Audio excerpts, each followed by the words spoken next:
ইসরায়েলের আকাশে অগ্নিবৃষ্টি, তেহরান কাঁপছে বিস্ফোরণে, মধ্যপ্রাচ্য যেন পরিণত হয়েছে তপ্ত বারুদের স্তূপে।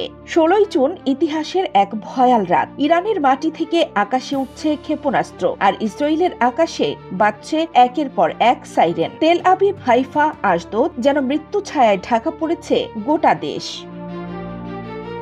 ইসরায়েলি সেনারা জানাচ্ছে আকাশ প্রতিরক্ষায় তারা কাজ করছে, কিন্তু আকাশে বিস্ফোরণের গর্জন থামছে না। ইরান বলছে এটা অপারেশন ট্রু প্রমিস 3 এবং এই যুদ্ধের নবম ধাপ মাত্র শুরু। ইরান বিপ্লবী গার্ডের মুখপাত্র বলেন, তারা ইহুদিবাদীদের শান্তি ও স্থিতিশীলতায় থাকতে দেবে না, আর এই আগুনে ঘি ঢালতে এগিয়ে আসছে আমেরিকা। দক্ষিণ চীন সাগর পেরিয়ে মধ্যপ্রাচ্যের দিকে রওনা দিয়েছে বিমানবাহী রণতরী USS নিমিটস।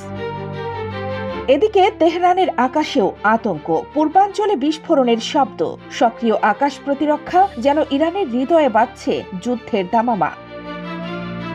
একদিকে এরদোগান পুতিনের শান্তির আহ্বান, অন্যদিকে রণপ্রস্তুত পাকিস্তান ইরানের সীমান্ত বন্ধ ঘোষণা। এই কি তবে তৃতীয় বিশ্বযুদ্ধের সূচনা? এই আগুন কবে নিভবে, নাকি গোটা বিশ্ব পরিণত হবে ধ্বংসস্তূপে? কারণ এখন যা হচ্ছে তা ইতিহাস নয়, রচিত হচ্ছে ভবিষ্যতের বিপর্যয়। কানিজ ফাতেমা, নিপা, খবর সংযোগ।